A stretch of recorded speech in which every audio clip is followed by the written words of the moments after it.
again, oh boy, we don't know what this is, no, what we're going to call it. But like I said, you had some names, and I'm giving this to those that are going to be watching, hopefully.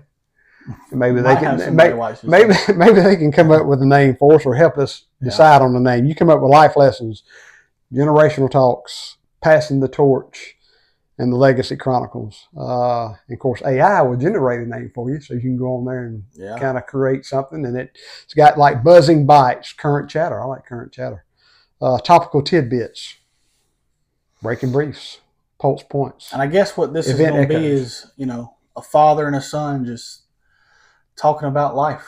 We're just chewing the cud, man. Every corner of life. Yeah. And I've got some things as far as already listed. And this is just going to be we're not going to dive into it fully right now.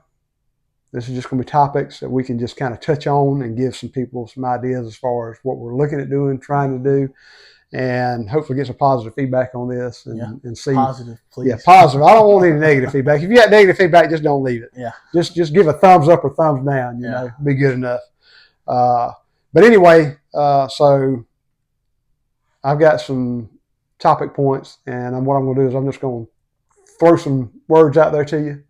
You just give me the first word that comes to your mind, and then we'll kind of circle back to that and kind of go into a little bit further, a little bit more in depth. And like I said, we want to talk about each one just a little bit.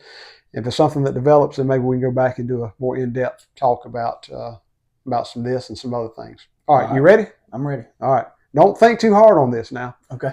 Give me the first word that comes to your mind. I got you. Don't be so deep with me. You don't want me to be deep. I want you to think about what you're saying. I want you to be thoughtful, but I don't want you to be, too smart for you.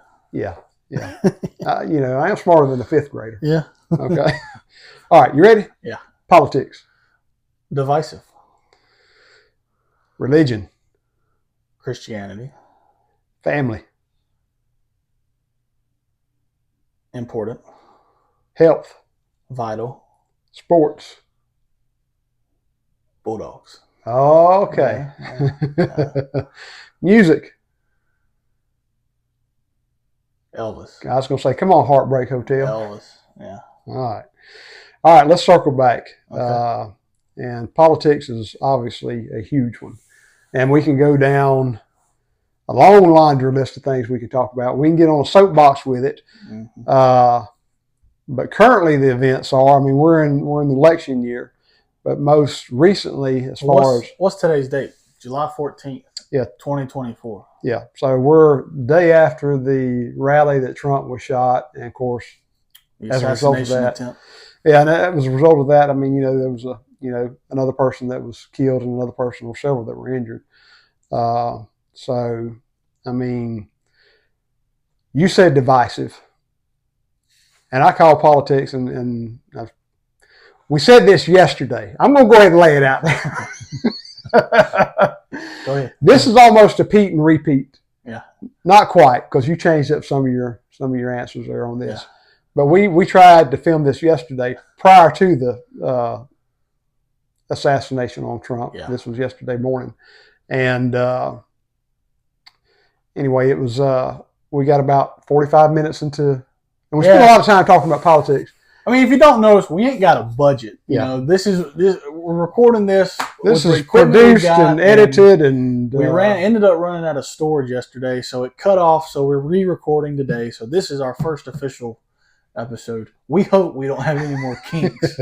We can't tell what it's doing over there. Yeah, no. So if we go through another session and get through where we are the hosts, the producers, everything. But like you said, yesterday morning we tried to record this first, and now we're redoing it a day later. And we got home and turned on the news last night, and it was an attempted assassination attempt on the former president, who is now running for president again. Yeah. And it was something that I didn't think I'd ever see.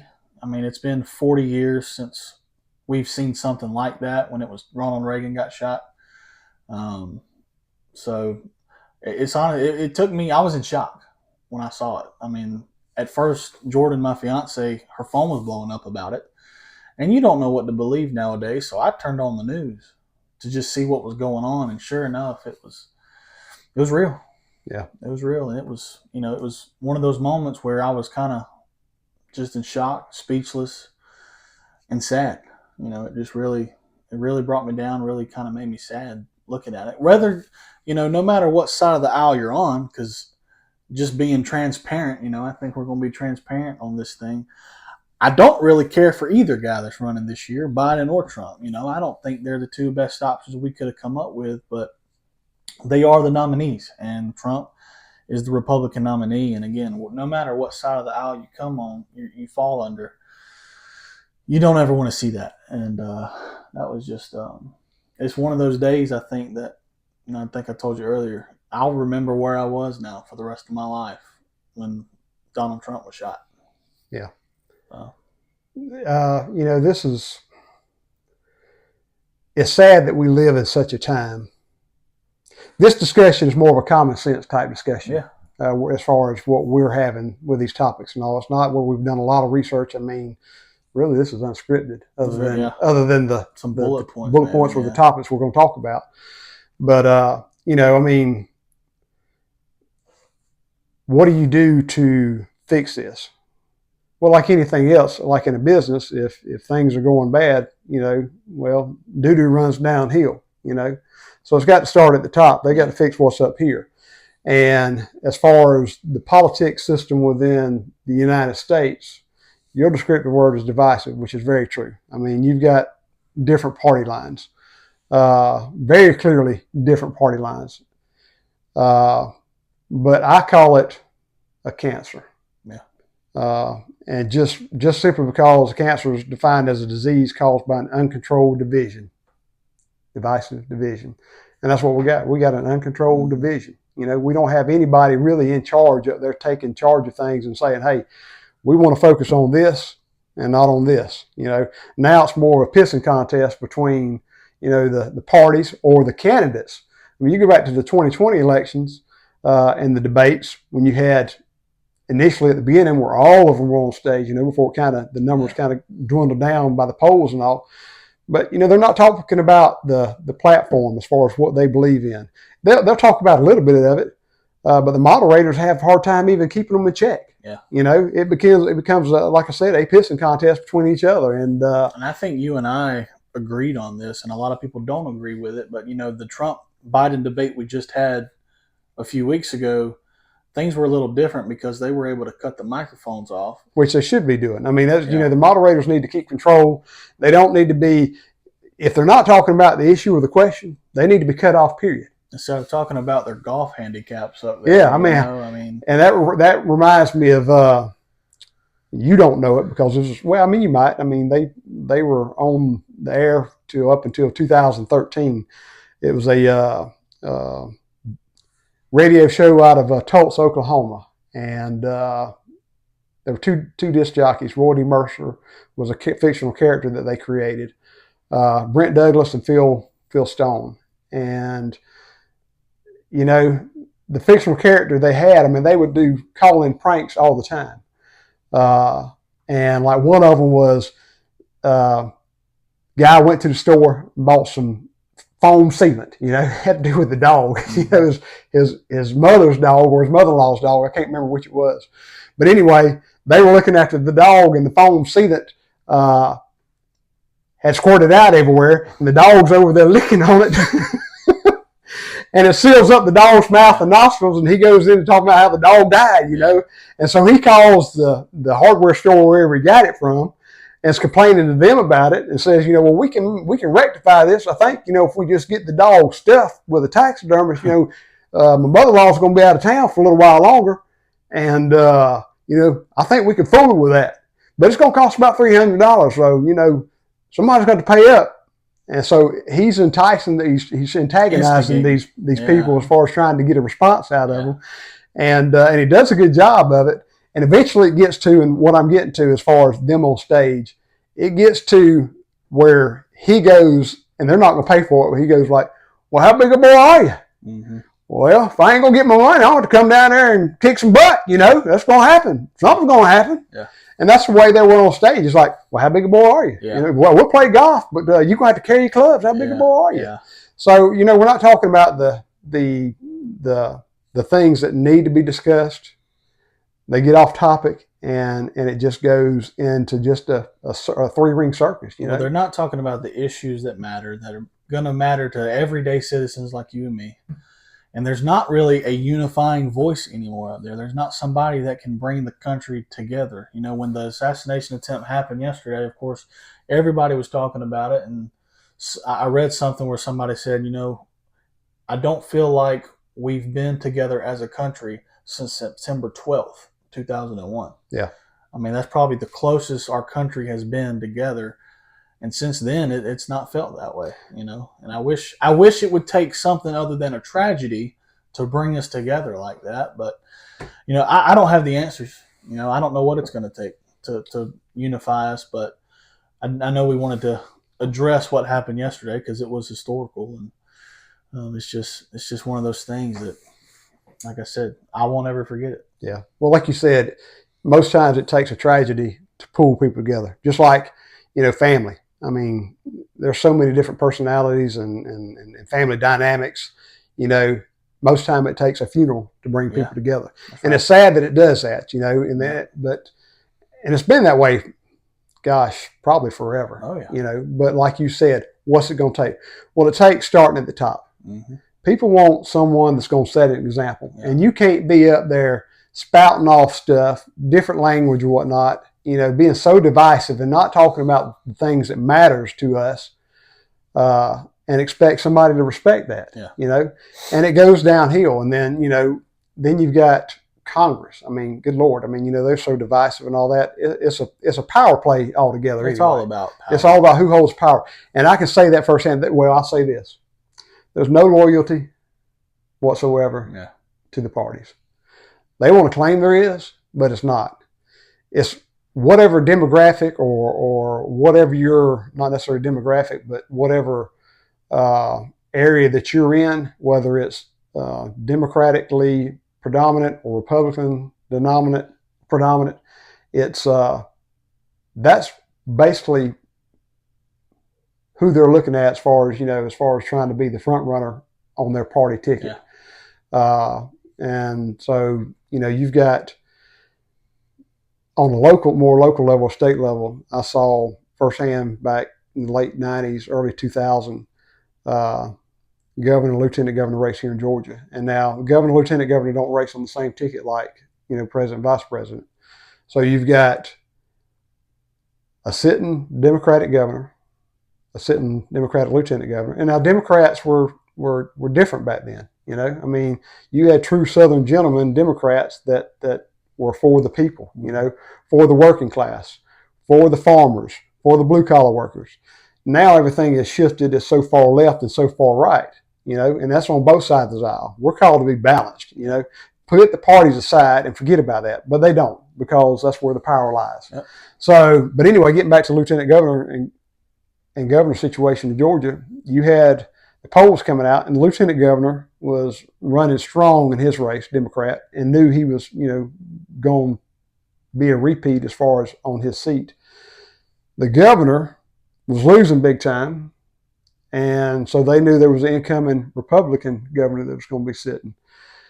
Well, the lieutenant governor made several phone calls to several state senators that was jumping party lines, simply because they realized who was coming into power and who was going to hold the power. And if they didn't shift and go along with that, then they might not get the funds that they're or the, you know, the funds appropriated for the things that they wanted. And that's the way it goes. It's greed and power, you know, and that's all it is. That's all that's up there right now. So you've got to have a complete redo as far as up in Washington. I mean, there's no two ways about it. You've got too many people that's sitting up there, sitting in Congress, and I understand they get, you know, elected every 2 years, or there's an election every 2 years for them. But if they hold those party lines as far as within whatever district lines they're in, they can stay there forever. Yeah. And there's a lot of them that's getting rich off of it.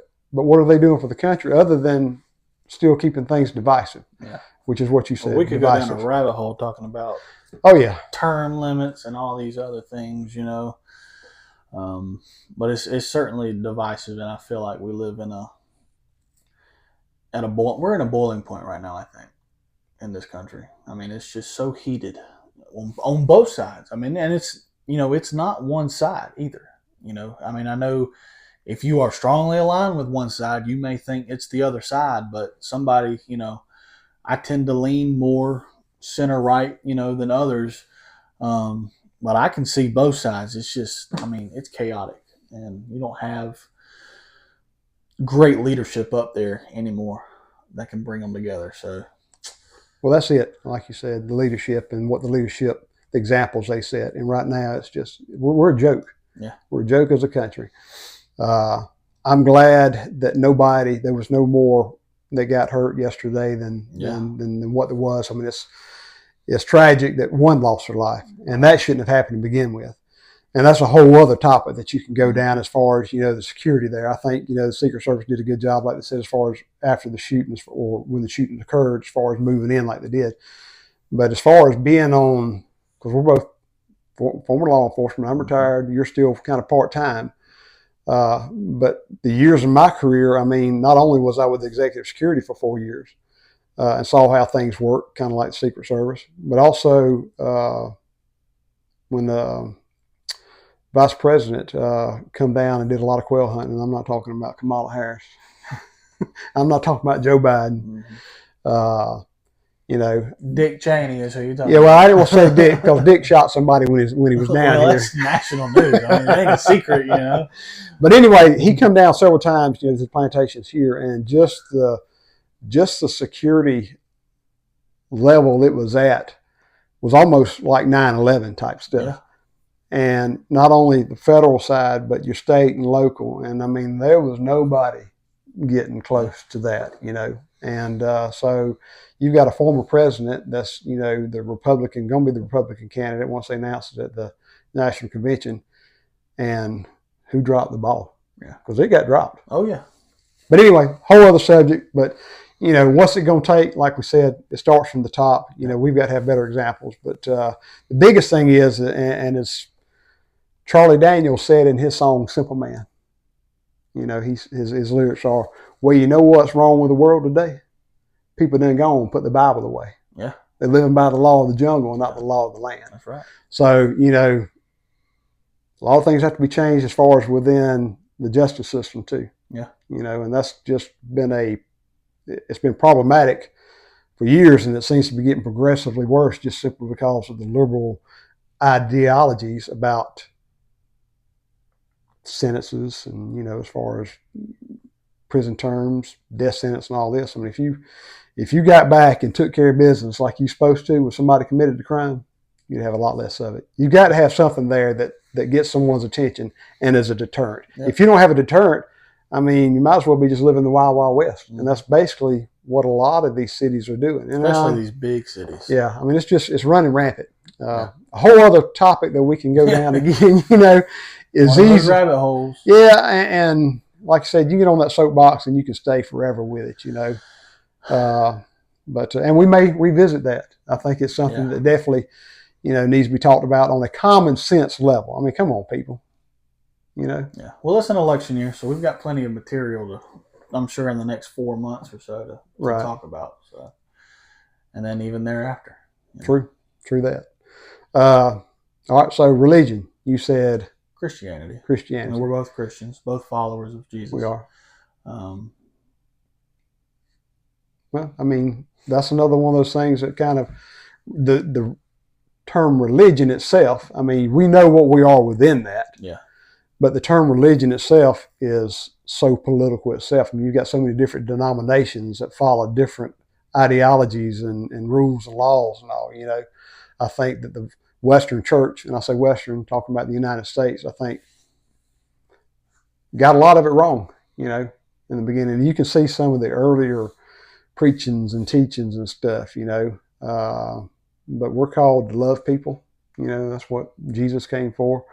So to claim, particular religion, no, I'm non-denominational. I'm a Christian, Yeah.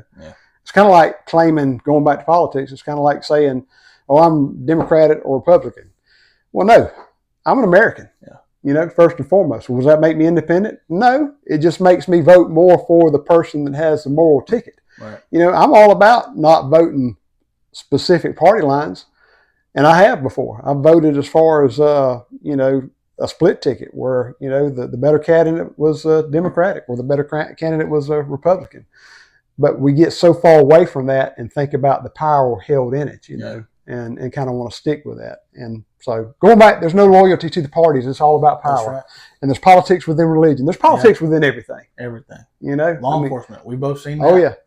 You know? It don't matter whether you're local, state, or federal. There's politics within that. And businesses, there's politics. Politics, you know, I don't know what Aristotle said. I know he's the founder of politica, the Greek term for politics. That'd have to be something we'd have to research. It's kind of I don't study Greek history. I mean, I've got a little history buff, but I'm more of an American history buff. I mean, I'm not that smart, but I did stay at a Holiday Inn Express once. You know, I don't know if you remember that commercial. No. See, now we're talking ages now. Yeah, now that age line is starting to show. Well, I mean, and it doesn't. It's in your lifetime. Huh? But it may have been in your younger lifetime. But there was a Holiday Inn Express commercial, and one of them was this guy. He was in this operating room, and they were asking something. He started spatting off something, and they called him doctor or something. And he said, "Well, I'm not a doctor, but I did stay at a Holiday Inn Express once, which is supposed to make you smarter." Anyway, that's where that comes from. Okay. Family. Family's big. I mean, we're a big family. I think family means a lot to us. You know, we've got a very close family, and we've got a long family history. So, yeah, family can get into a deep subject. Yeah, that's for sure. Especially when you've got a Jerry Springer, Maury Povich type story that you can tell. You know, I mean, I think write a book. That's what I was going to say. It's words coming out of my mouth. I think we could both write a book. I think everybody within the family could probably write a book, and it probably blow a lot of people's hair back that don't know us. Yeah. You know, for those that do know us, okay. I mean, there's been times where I've been in a small group or something, and we've been sharing testimonies and stuff, and I'll share mine, and people start looking at you kind of like, what? Yeah, they start getting the twist. But did he just say that for real? But no matter what's going on in our family, I mean, we've remained close, we've remained tight, and there's always been love there, and we've grown through whatever we've been through. Yeah, and we've come out on the other side even stronger. So, I don't know if we'll ever dive deep into details on certain things, but maybe we decide to get vulnerable one day. I don't know, but yeah, I mean, family. Well, I don't want you to cry. That'll happen. That will definitely happen. But yeah, I mean, family to me it's up there with my relationship with Jesus. I mean, it's Jesus, and then it's my family. And I know I've learned that not everybody has a family as close as ours. Right. People might look at our family. We may be a little too close sometimes, but it works for us. Yeah. And I wouldn't trade it for anything. Well, that's it. I mean, family can be considered a broad term too, because you can consider some of your closest friends as family. Not blood family, but still family. But there's a lot of different personalities within a family. Oh yes, especially when you have one as big as ours. Yeah, and when you've got one as big as ours, I mean, gosh, there's 7 of us kids. There's 7 of us kids. So when you got 7 kids, you ain't all gonna be alike. Yeah, no, especially when they're yours, mine, and ours. Yeah, and blended families are not for sissies whatsoever. No. It takes work, and I think most part is having faith first of all, and and then trying to work on things as a family or work through things, and discussing things. I mean, we're not always going to agree. And there's 2 things that they used to talk about as far as never talking about at the dinner table. Yeah.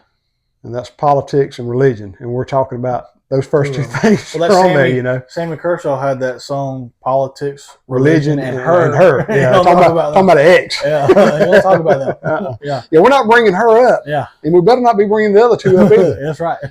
So, yeah, I mean, that's a big subject that can be talked about. But as far as our family, yeah, we're big.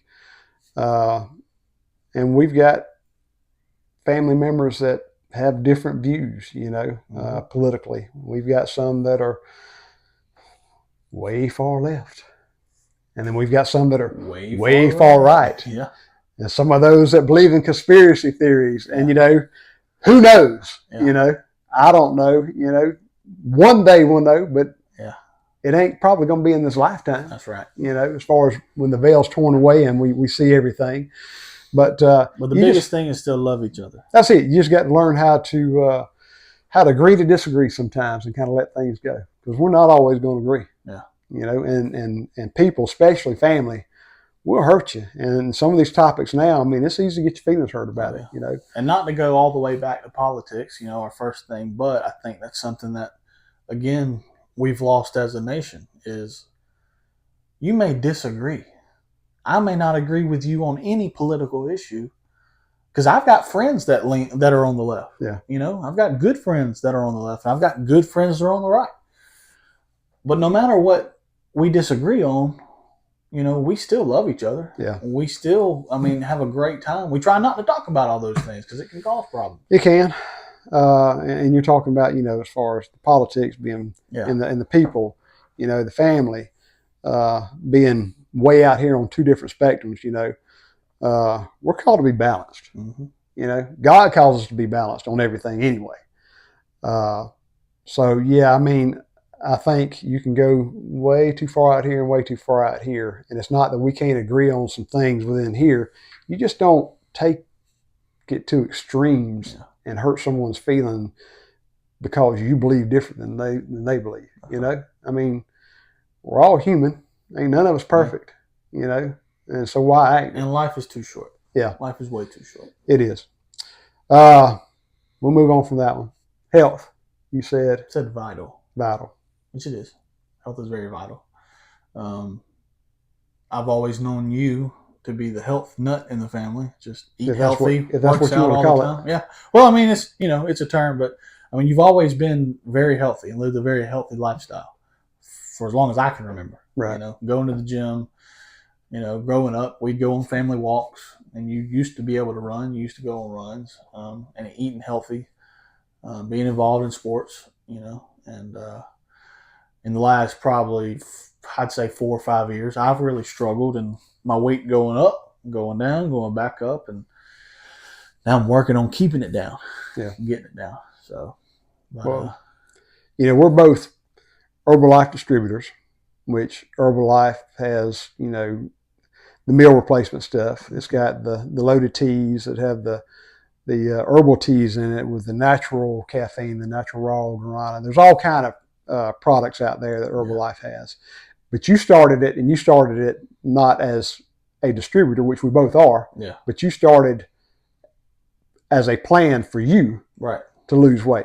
Now, I'm more of a distributor to myself. I don't do a whole lot of distributing to other people. Really However, for those out there that want to know about Herbalife and lead a healthy lifestyle, we're both distributors. You can look us up online and be glad to help you out and sell you some stuff. But for you can, I've kind of managed my weight, through the activities I do and the diet I do. So it wasn't necessarily for me, the products themselves, however I do enjoy, because I'm not a caffeine drinker. I cut out caffeine when I was like 25, stopped drinking sweet tea, period, which is a staple here in the South.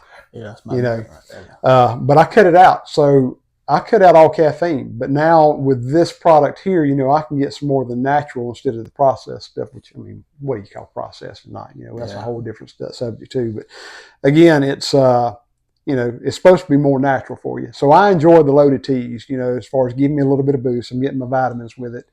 And I do enjoy the meal replacement with the protein stuff, but I'd probably drink more protein shakes after workout or anything like that.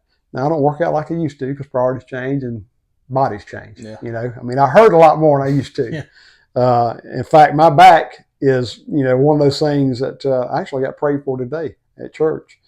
But it's one of those things that I've had issues with for years. It wasn't going away. My L5S1 is flat. So the only thing I could do was try to maintain a healthy lifestyle, watch what I eat, not put any weight on, and it's going to fluctuate some, but not carry a lot of weight and try to keep my core as strong as I could, just simply because of the back issues I had, you know. And that's because if I let it go, I'd be a whole lot worse off, you know.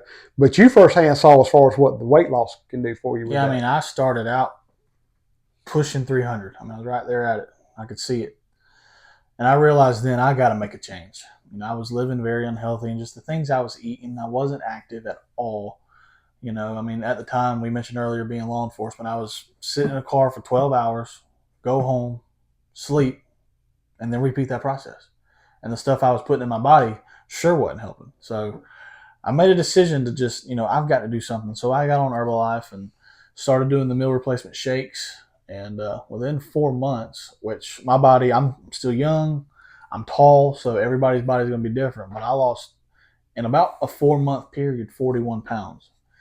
And got down to a decent weight. And, you know, it's fluctuated a little bit. I haven't gotten near where I was, and I don't plan on getting near where I was. But now I'm doing something a little different, just trying it out. You know, I've done some research, read books, listened to podcasts on the carnivore diet, and I know several people that are doing it. So I'm doing that now, and so far enjoying it.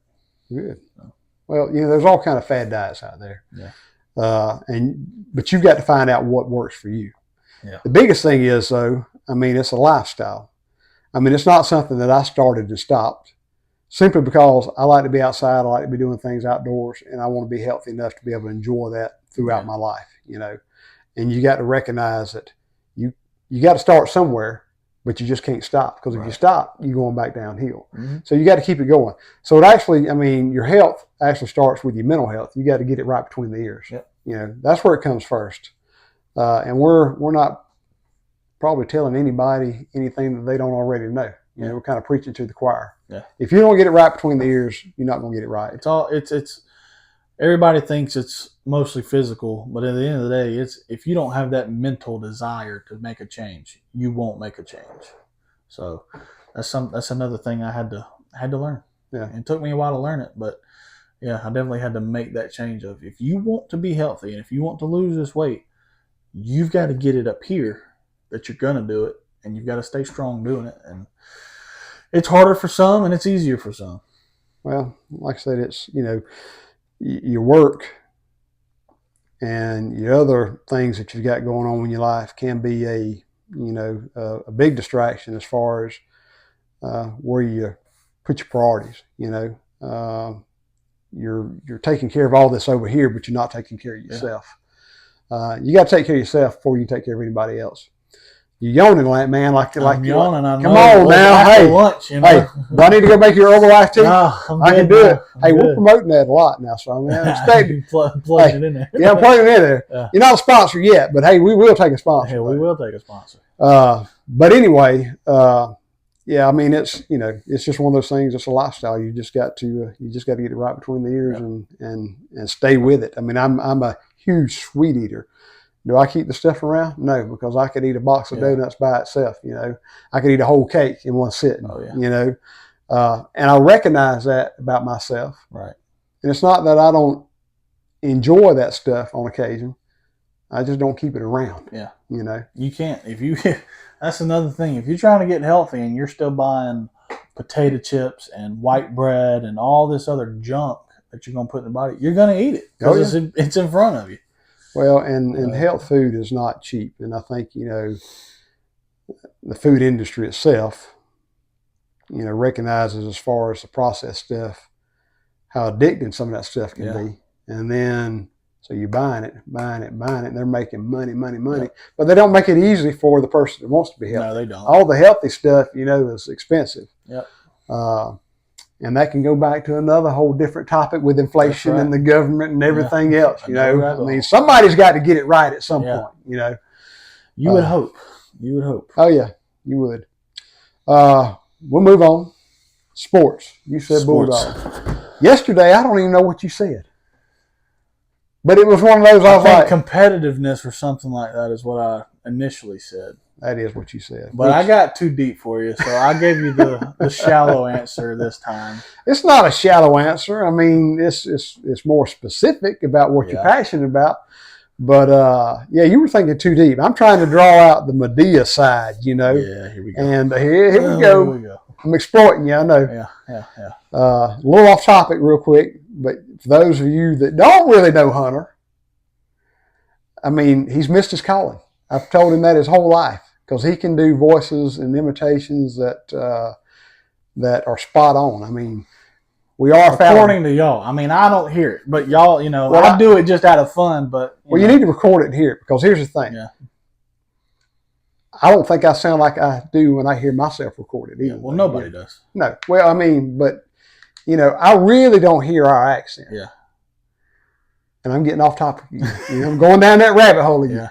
But when I say that, I mean, I've heard myself. I was like, I don't know who that is. Your uncle, my brother-in-law, from Rhode Island. Of course, he's been down here in the South for so long, he's kind of lost a lot of it. But he still sometimes does not pronounce his R's. Yeah. And I'm like, dude, what the world? You don't understand me? Because there was one time I left him a voicemail, and he tried to understand it and couldn't understand what I was saying. And I was like, what? What are you thinking?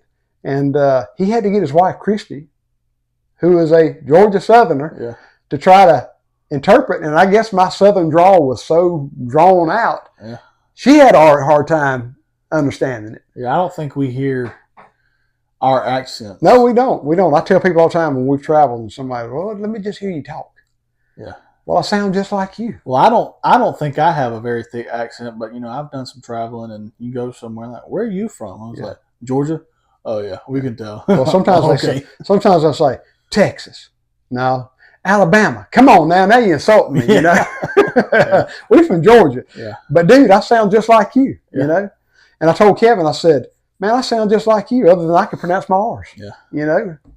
So where was I going with that? We were on sports. But how did I get on that? You're talking about Medea. Oh, Medea. Yeah. I got off that. So anyway, we're a Fallin, and like Jimmy Fallin, which spelled different, his is O-N, ours is I-N. But he's got a talent for doing voices. He's an entertainer. Yeah, he's an entertainer. Well, that's you. You've missed your calling. Yeah. Hunter can do Medea.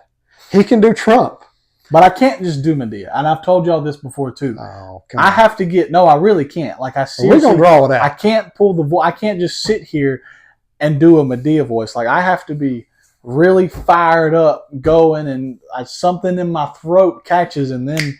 Well, we need to give she you a comes shot out of something then. Yeah. Well, I'm sure we'll get fired up on one of these episodes, get heated, and she'll come out. Well, she comes out when she wants to. It's not just Medea. Like I said, it's Trump. It's Jim Carrey, and I'm talking Fire Marshal Bill. Well, not just Fire Marshal Bill. I'm talking the Grinch, but definitely Fire Marshal Bill. Most people don't know who Fire Marshal Bill is. That was from the 90s. Yeah.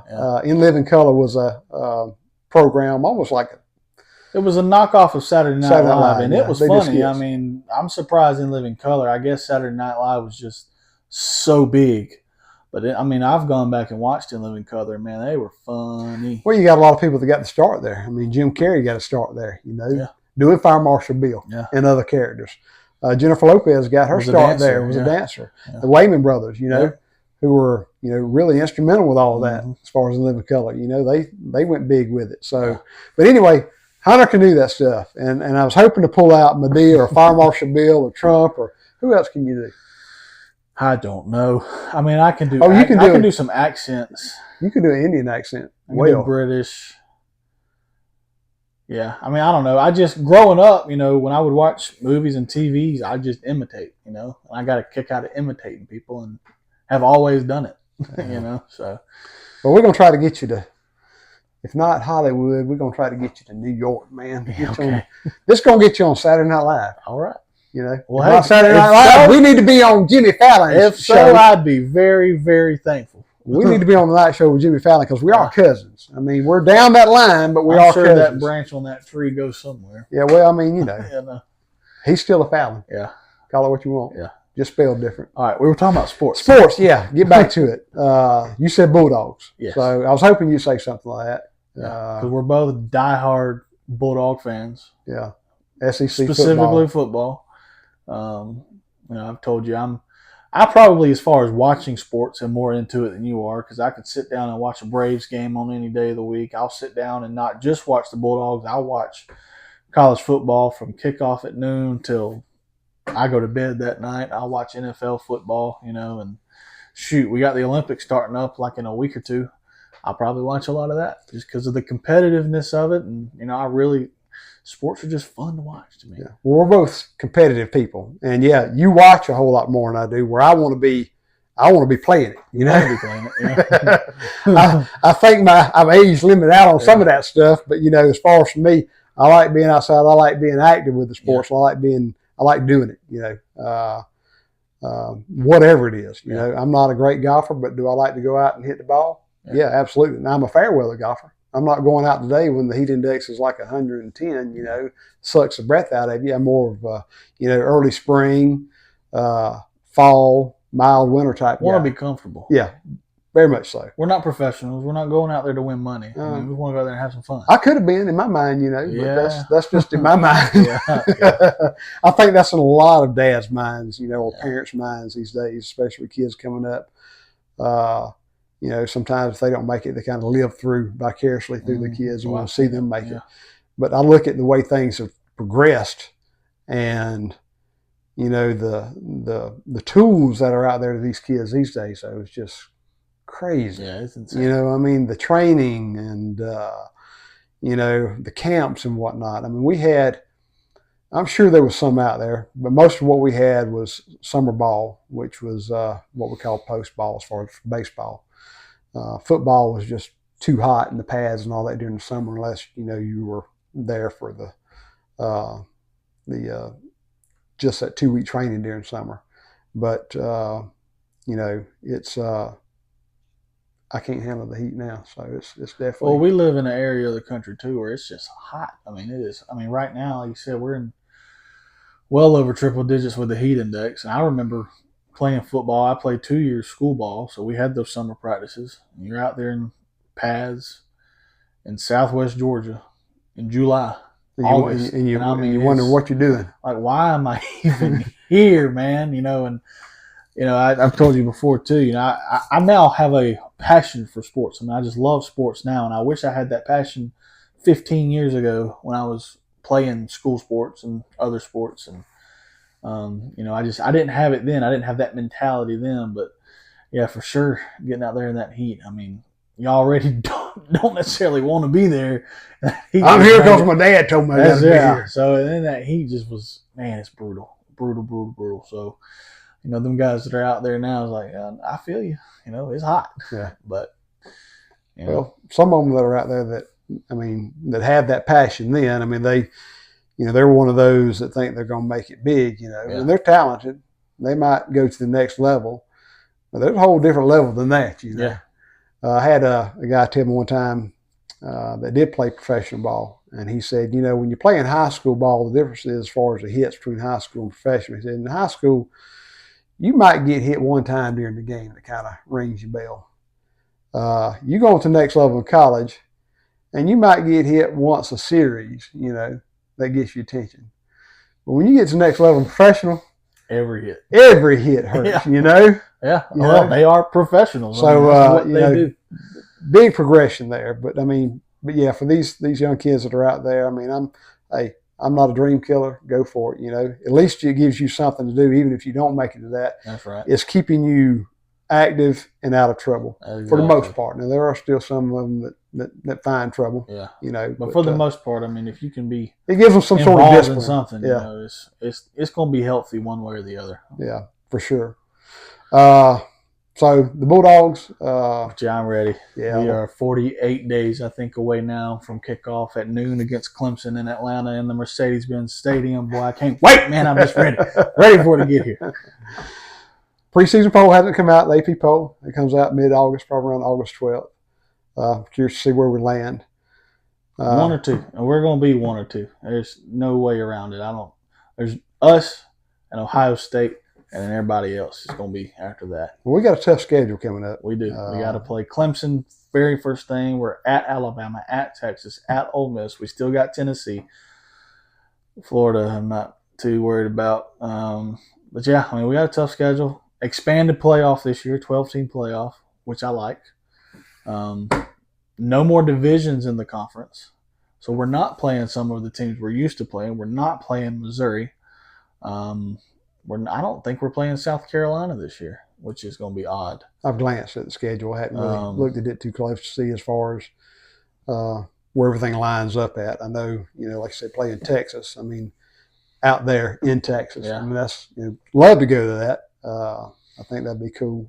But it's going to be a tough schedule. Yeah. I think it's going to be, you got the extended playoff. Now you got the 12-team playoff. It's going to change things up a little bit. It's going to extend the season out a little bit. It's going to be fun too. It's going to be. I mean, it always is. Well, always is fun. It's always fun. College football, especially Southeastern Conference, and you said it yesterday. You ain't said it today, so I'm going to repeat what you said. You go back to religion. It's almost like a religion down here in the South. Yeah. We take it serious. I missed the 2022 season, most of it, all the way up until the end of October, because we were out in Colorado on a contract, and it's different. It's crazy how you go to different parts of the state and people look at things a little bit different than you do, which, I mean, you can expect it, but you think college football, man, that's huge, Saturday morning, college game day. Can't wait. I'm getting fired up, All the traditions. The traditions. I mean, if we wasn't at a game, which wasn't all the time, it was very rarely, but, we still had the get-togethers, the get-togethers on the back porch, the cooking, the watching the TV outside, the playing the football, out west. Yeah.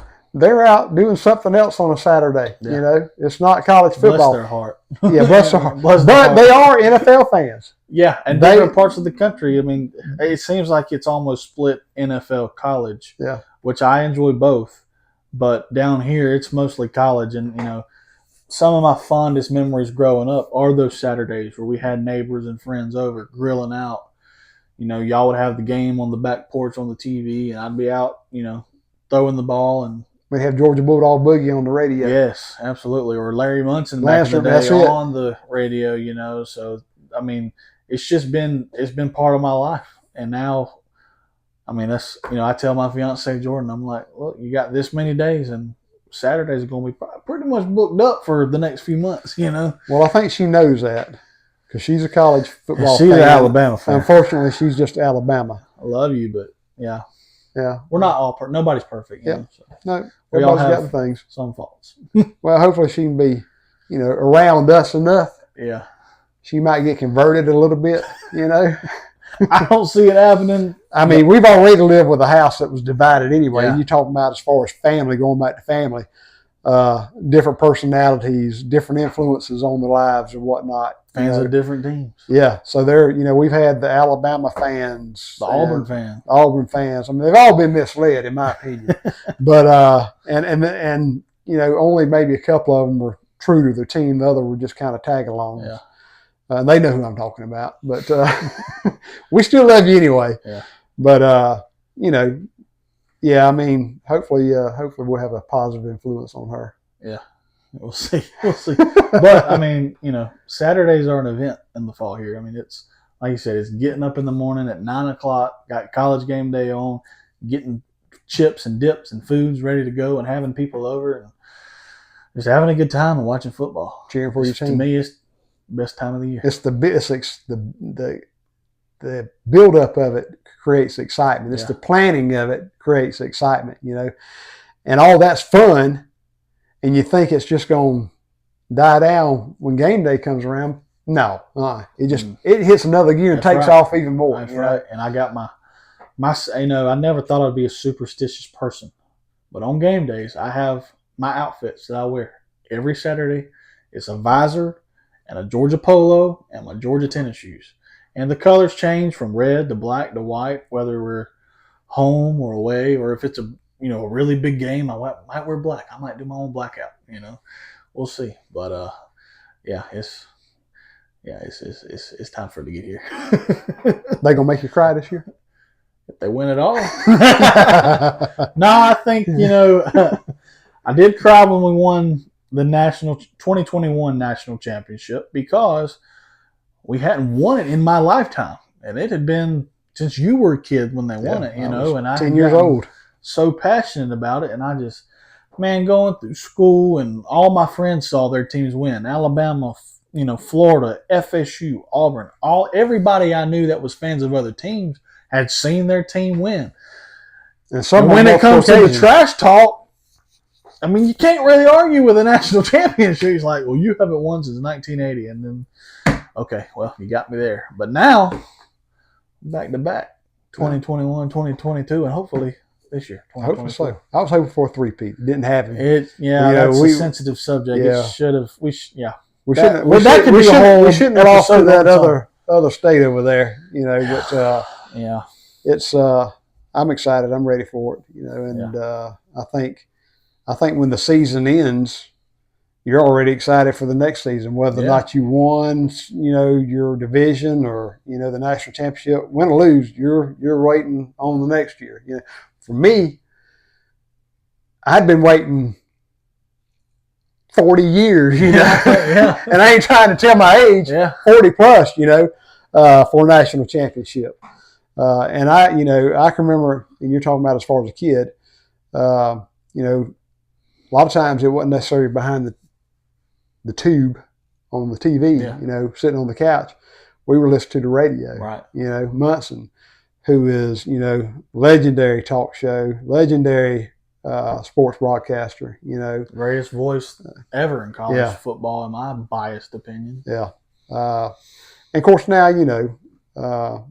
they, Eric Zier and Scott Howard, they do a great job. They do a good job. But you can't replace Larry Munson. No. And I think for both of us, it's probably nostalgic because, even as a kid, Larry was the voice of the Dogs my entire childhood. Yeah.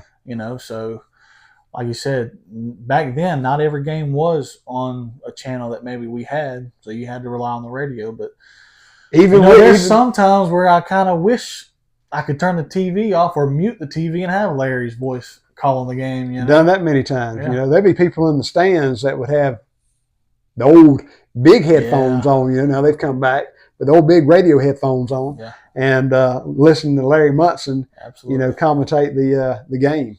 And of course, radio is going to be just a little bit behind what's going on, on the field. But you know what? And it's a little bit Munson. Who cares? Yeah, and it's like it was always a little bit behind what was going on TV. Yeah. But like you said, it was Larry Munson. That's right. I think the Georgia Bulldog Boogie CD I've got has a lot of Larry Munson calls on it, and man, it's just like I said, nostalgia just takes you back to a different time. Anything else you want to talk about as far as sports? No.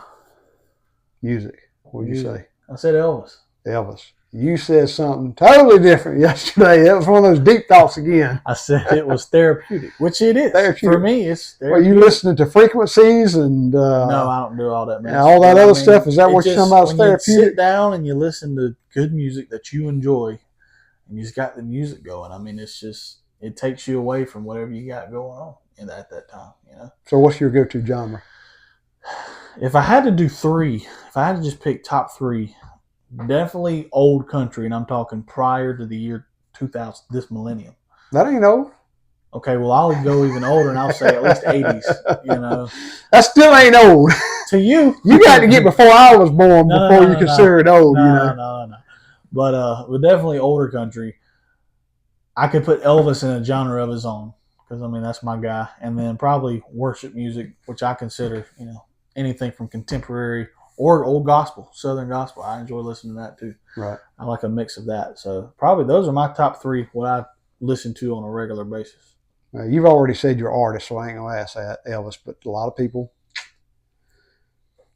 that's probably watching this probably don't know this, that you used to do some Elvis impersonations. And I don't mean just, dressing up and having the swag and talking like Elvis. I mean actually singing Elvis. You've done some different little shows here and there. Yeah, probably for a few years. I had the jumpsuit, the wig, and I didn't lip sync. I sang. Yeah. If I was going to do it, I was going to do it. I think you went through the stages of Elvis too. I think you went from like the 60s comeback look.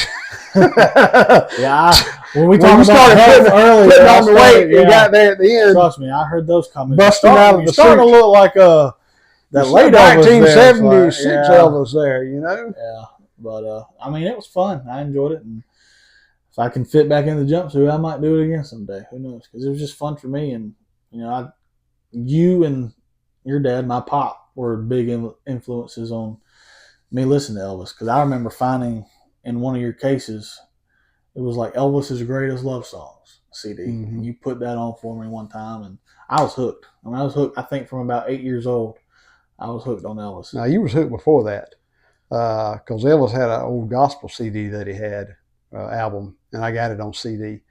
And when you were a baby, a lot of times I'd pick you up from daycare and come in, and you'd be taking a nap. But you'd be taking a nap laying on my chest, because I'd be about taking a nap too. It's been a long day, Yeah. And but I would have Elvis gospel CD on. Yeah. So, you heard a lot of that when you didn't realize you heard a lot of that. So, yeah, I mean, I've got my genre is pretty wide. I mean, there's a lot music. Period. I love music.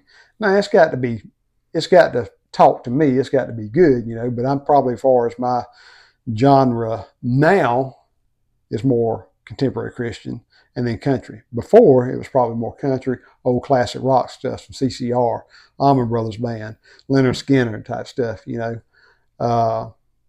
but I still like listening to that stuff. But now I kind of lean toward Christian contemporary.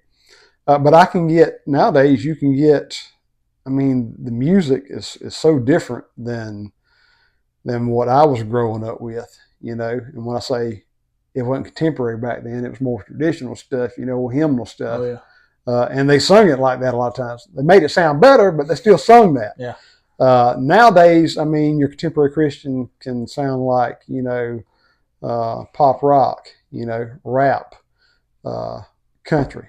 So I can get sometimes the best of both worlds with the contemporary Christian, because there's artists out there now, and Wilson. No relation to Lainey Wilson as far as country star. But this girl's a country artist herself. And I said when she hit the scene, and I heard her first song come over Spotify when it was released, I mean, I was like, this song could go either way. This song could be on the country top hits, or it can be on the Christian top hits. I mean, that's just how good it is. But you see a lot of that going on now, where some of them are on those charts, both charts, which is a big platform for, I'd say, Christianity, to be able to have that and put it out there, and it make it to a different chart, make it in the top 10, make it to a number 1. Oh, yeah. She's got a song out there now called Songs About Whiskey. Well, the title itself, you wouldn't think she's a Christian artist, but don't let the title fool you, because it is, talking about, as far as, her Christian faith, right, and what feeds her now versus what used to feed her back then. Mm-hmm. And I think that is for a lot of us. You go through stages in your life. I think you're probably a lot more mature at your age than I was, because I mean, my faith wasn't where it is now, by no means, and where it needed to be. But you see, for the artists, a lot of times you see the progression as far as, how their music develops. And country music, Luke Bryan, can't fail to mention him. He's our hometown boy, Yeah. Initially, it was hard for me to say great things. I knew he was good, but he was, singing the songs about his hometown, which nobody else may have known about out there in the rest of the part of the world. But he found greatness by transforming himself, going to Nashville and he's still, and now don't get me wrong, there's nothing wrong with singing about the Flint River, the Muckley Creek. I love all that stuff. But when I say good, that was good for here, or that was great for here, but it was only good for the rest of the audience. Mm-hmm. You've got to change up and go to, something that's going to reach everybody. And him going to Nashville, I mean, he just, he got with the right marketing. He got probably voice coaches, and I mean, he changed. Because I've seen him here perform when he was young, just first starting out, Yeah. And we had we weren't friends, but we had some of the same circle of friends, even though we didn't know each other. I mean, I knew his brother-in-law that passed away, and I knew some of his brother-in-law's best friends that were close with him. But just to see how, you know, somebody transforms himself as far as musically, you know, and doing the right thing like he has. I mean, he's, you know, he's a superstar now, and it took, you know, changing up what you sing about sometimes, you know, and so that happened with him being able to see what he sung about when he was here as a very young adult, you know, singing the bar scene, singing off at college, and there's a lot of people out there that are searching for stardom. Oh yeah, and there's a lot of talent out there. But you've got, again, talking about like sports, you've got to be passionate about it. That's right. He was passionate about it. You know, he knew what he wanted to do. He took off and went to Nashville, and was smart enough to surround himself by people that's smarter than him and can recognize how to pull greatness out of somebody. Yeah. You know, and I think that's what happened with him. And you know, so kudos to our hometown boy Luke Bryan. You know, he's still rocking it. Yeah. And he's one of my favorites. He's one of your cousins, my nephew's favorite artist. Yeah.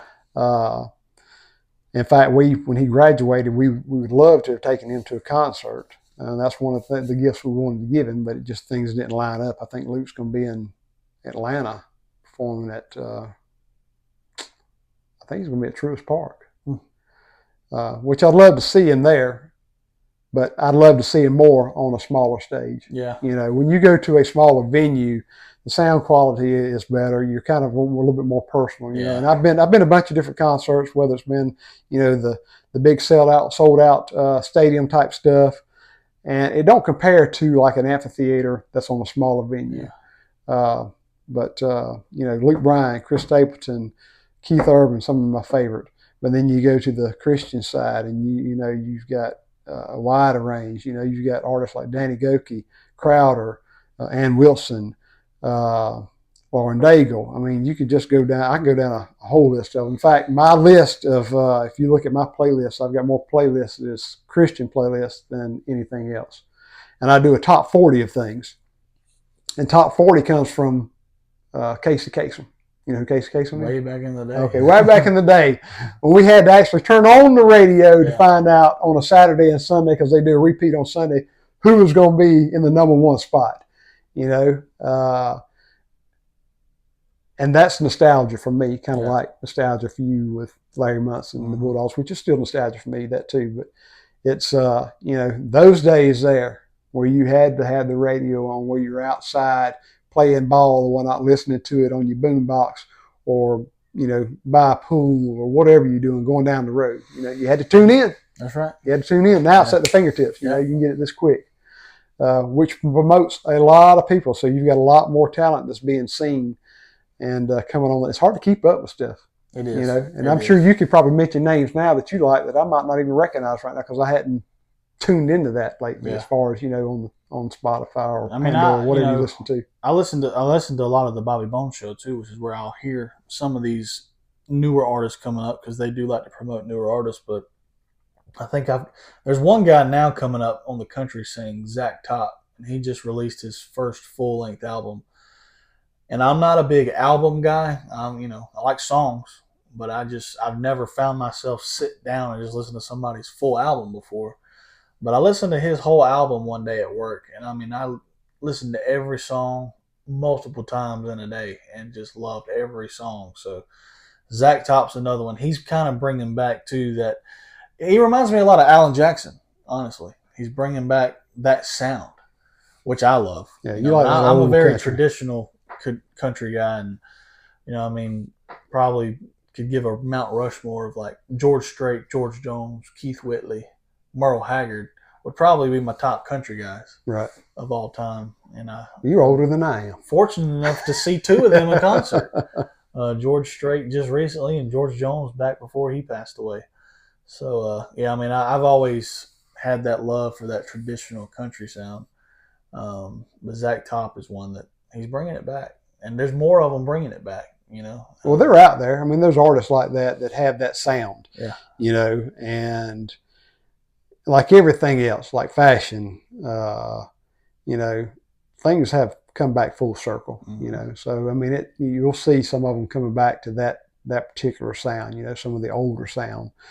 I mean, Chris Stapleton. I mean, he's got a raw, unique sound that is just, I mean, just big and powerful. It blows you away. But he's still got kind of a older, country, old rock sound to him. Yeah, I can remember. He's definitely got that old country rock sound in his voice and his music. I can remember. It was one of the awards show, and I forget which one it was, but Luke was singing, and Luke was doing his song. What is it called? Sit down and have a beer. Drink a beer. Drink a beer. Mm-hmm. Yeah, and he was doing that performance after. Gosh, I'm thinking it was after Lee passed. I think so. I don't think it was after his sister passed. I could be wrong. No, it was later than that. I think it had to be after Lee. But anyway, in the background, silhouetted out, in the background vocals, who wasn't known by anybody at the time, but you could just see, you heard this honing, echoing big voice, and it was Chris Stapleton. Well, people would be amazed at the amount of songs he's written. Yeah. That have been number ones. Well, that's where he got his start. Before he ever blew up as an artist. Yeah. I mean, he's got a laundry list of songs that are number ones that he wrote. Well, he's talented. If you get a chance, and I've seen him twice. I've seen him at a smaller venue, and I've seen him at a bigger one. The smaller venue was obviously when he was just first coming on the scene and all, as far as his, as a solo artist. And golly, man, I mean, I like the type of music where you go and you enjoy it. You can hear what's going on. The acoustics are just right. They're up there singing. They don't have all this, smoke and mirror and light show. You can be too big. And I've been to some concerts with some artists that I love that it just didn't sound good, And there again, that may be because of the bigger venue. But even on the bigger venue, he still sounded great. Yeah. The artists that come out before him, I don't know if it was a sound crew or what. They can blame it on whoever, which I ain't throwing out names, but it sounded terrible. But when he came on, it was cut back to the basics, and let's play and let's sing. Yeah, and I think too many people of these artists now think they've got to have all the smoke and fire and lights and all this stuff. Well, some do, because, I mean, you got some of them that go in the studio and, things can get tweaked to make their voices sound just that's right. What I'm saying. Some of them have to have that, but I think my favorite artists are the ones that don't need all that. Well, that's what I was getting at, like I said, Chris Stapleton, as far as a current artist now, that doesn't need all that. Yeah. Just get out there and play. Hey, the Zach Brown Band. Yeah. I've seen them twice. First time they opened for Kenny Chesney. I know you like Kenny Chesney. I love Kenny Chesney. However, that concert I went to, Kenny Chesney's sound was not good. Yeah. But Chris Stapleton, who was opening, right. I mean, just not the Chris Stapleton, but Zach Brown, who opened for him, was just awesome. Yeah. And they rocked the show. Yeah. I enjoyed their show more than I did Kenny, and I'm a huge Kenny fan. Yeah. And then I've seen Zach Brown at an amphitheater on a smaller venue. And again, there was no difference. They got out there and they rocked the show. The sound quality was great. So, I don't know who's in control of that a lot of times, but I just know that some artists have it all the time, and some artists have it just part of the time. Some need a lot of help. Yeah. Some just have it in the studio. But, yeah. Well, I think that's a good stopping point for now. Oh, you tired of me talking now? No, but we've gone a long time. I'm hoping that thing is still recording, because yesterday, I am too. Yesterday, we're about to find out. We were an hour and 20 minutes in, I guess, as far as what we figured up, and I think we only had like 40-something minutes recorded, so it missed close to 40 minutes worth. It missed half of it. If it has, man, we got to hire somebody at least to sit back there. Like I said before, we have no budget. We have nobody behind the camera. We're behind the camera and in front of the camera.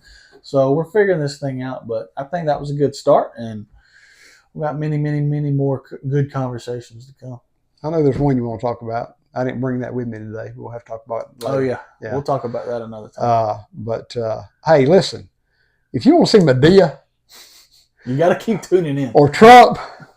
Or Jim Carrey, hey, stay tuned in. Hit the like button or whatever you putting this on. I don't know. You putting on TikTok or Snapchat or something. I don't know what y'all call this stuff. We'll probably be on YouTube first. YouTube. Yeah. Okay. Well, that way they can hit the like button. That's right. If you don't like it, like I said, don't leave a comment. We appreciate it. Yeah, but if you do like it, comment what you like and comment what you want us to talk about, and we'll go from there. I assure you, if I can bring out the entertainment side of Hunter here, we didn't even introduce ourselves. Well, go ahead. Well, obviously, I'm Chad. Well, not obviously, but I'm Chad Fallin. Hunter Fallin. I'm his son. That makes me his father. Yeah. Man, we need somebody to produce this. We thing. do. We sure do. Because I mean, it was messed up worse than a daggone football bat yesterday. Yeah. We're trying to get this thing set up, and then it messing up like it did at the end. Right. But I assure you, he's entertaining, and I can get it out. He's just got to let go. Yeah, we'll get it out. I mean, like I said, this was our introduction. It's kind of us testing the waters of what we want this to be. But I mean, I've got some topics I want to talk about, some questions I want to ask you down the road too. Anyway, so right. We'll get deeper, we'll get funnier, and but most of it we'll talk about is like the current events type stuff, regardless of what the topic is, and just go from there and see what happens with it. I mean, that's right. I'd like to do this again. I've enjoyed it, regardless who else enjoyed it. That's right. Yeah, I'm having fun. Yeah, that's all that matters. Well, we'll have fun next time. Yeah. All right, brother. Love you. See you, bye. Oh, before we go. Oh, Lord. Oh, got to do a shout out to our special sponsors, Liberty Safe. I want to know where this sponsorship money's at. Tacoma Boots. Callaway, Apple. I mean, hey, I'm just throwing it out there. It's product placement right now. That's all it is, product placement. But hey, we will appreciate some sponsorship. Anything. Though. Yeah. We need help. You can't tell. We need help. So, all right.